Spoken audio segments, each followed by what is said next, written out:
Even though Calling All Titans, the second to last proper episode of this story arc, and the third to last episode of the show, overall, is mostly just set up for the proper finale, since the show, as I mentioned before, has two finales and one of them is detached from the storyline. There's still quite a bit to talk about here, which is why I've separated it into its own episode. I really like this one. I really like this one not just as setup, but as like a final bit of fan service prior to the end of things.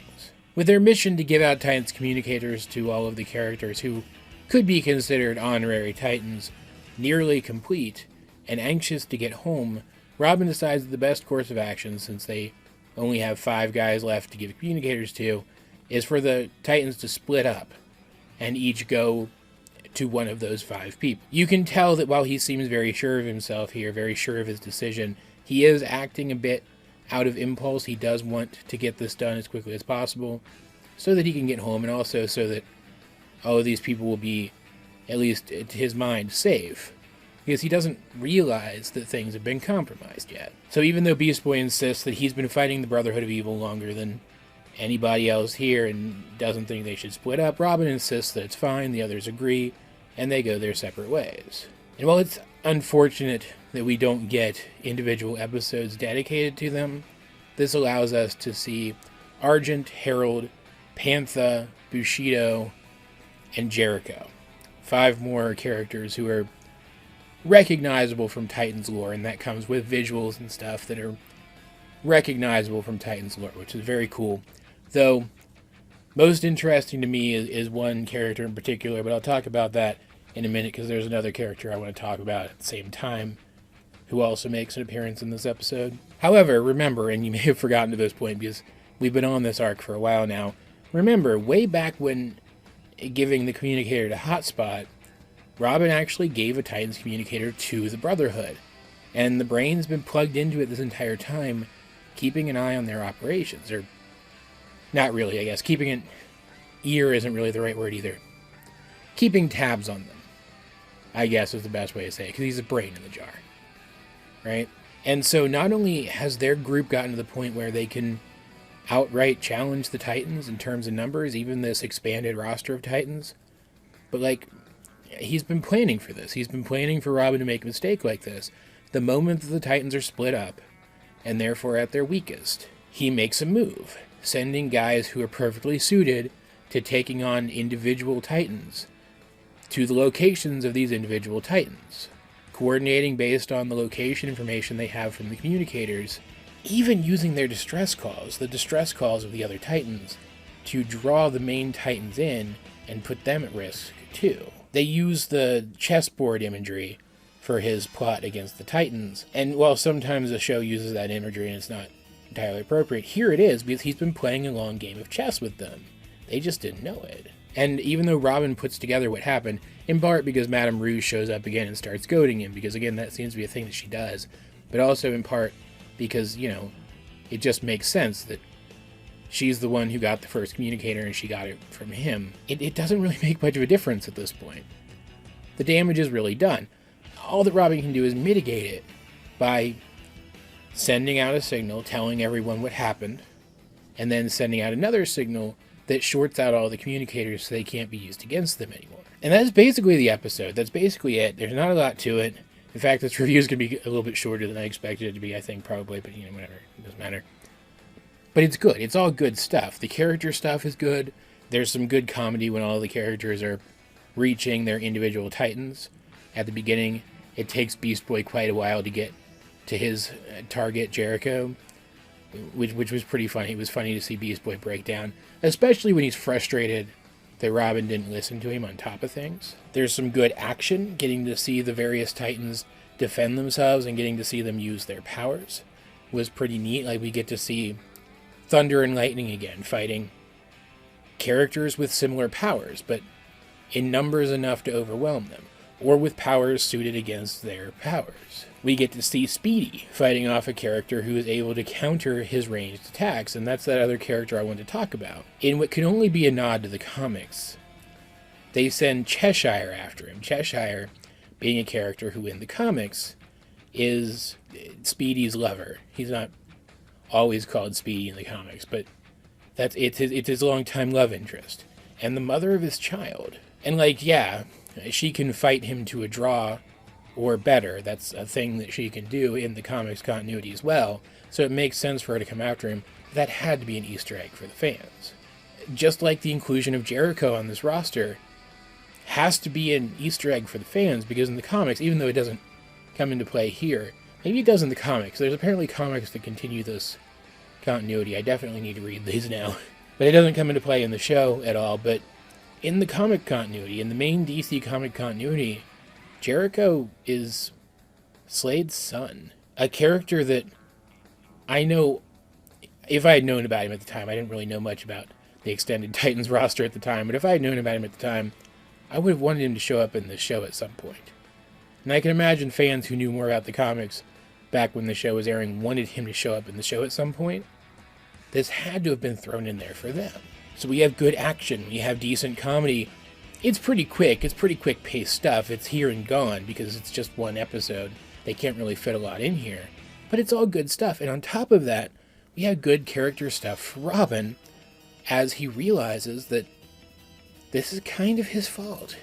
He wasn't careful enough way back then when he really should have been. And now this is all happening to the people he cares about, to his friends and his extended family. By making these people Titans, he's accepted these people into his extended found family. And he takes responsibility for that. And takes the first steps towards doing whatever he has to do to help those people now. I think that's really cool. And shows the growth of his character. He used to break down when he failed this hard. He doesn't here. He just takes it in stride and keeps going and makes the best of the situation so that he can try to pick up the pieces. Not only that, but the consequences here feel heavy. This feels like a penultimate episode, bringing together a bunch of threads that the season has been weaving throughout its entire run. And again, there is that one final episode, but really this is the penultimate episode of the series. It feels like this episode is bringing us in, approaching an end game, which is what it's doing. Like, it does its job shockingly well for a 20-minute episode of a kid's cartoon, and one that existed kind of on the cusp of that storytelling renaissance in kids' cartoons, where we were going from kids' cartoons that didn't take themselves very seriously to kids' cartoons that did, and tried to be as story-driven as possible while still being enjoyable.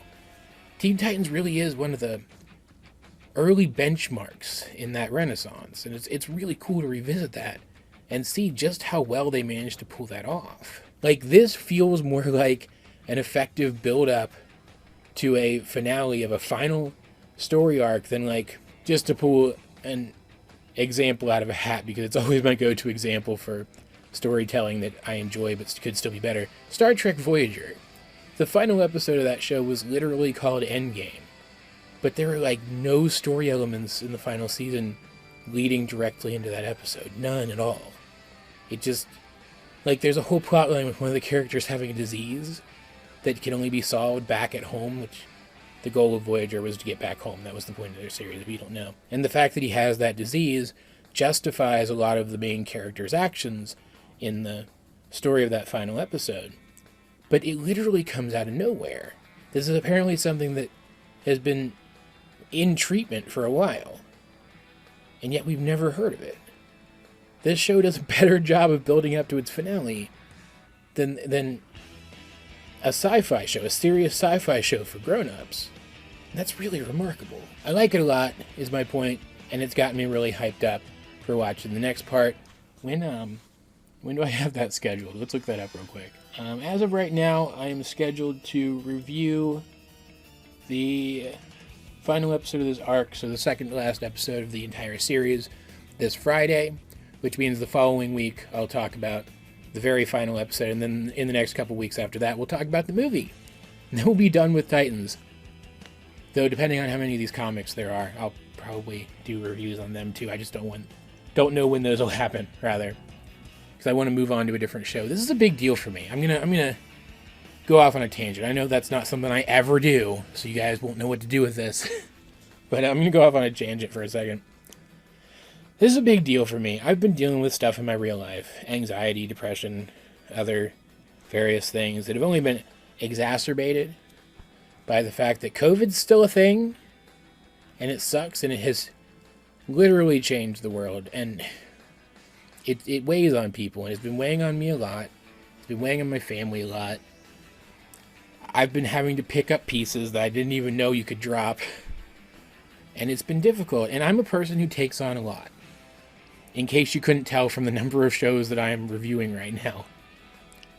It's going to be so nice to actually finish something. Like, I finished Steven Universe a while ago, but not really, because there's still comics. But that was, like, a specific ongoing thing. Like, I don't think I'll feel this way when I'm getting close to finishing Amphibia, for example, right? Like, the closest that I've ever come is to when I finished Gravity Falls. But even then, that was a pretty short show in comparison. But I've been reviewing Titans for so long. I feel like once I finish this and move on to the next show that I'm going to be reviewing in this slot, the 2003, I think, is the year it came out, Teenage Mutant Ninja Turtles cartoon. I think that's going to have an actual profound effect on me, because I don't finish things often. I have trouble finishing things. It's like a legit character flaw of mine. So this is a pretty cool feeling. I like it. That said, as per usual, let's just jump right into the outro.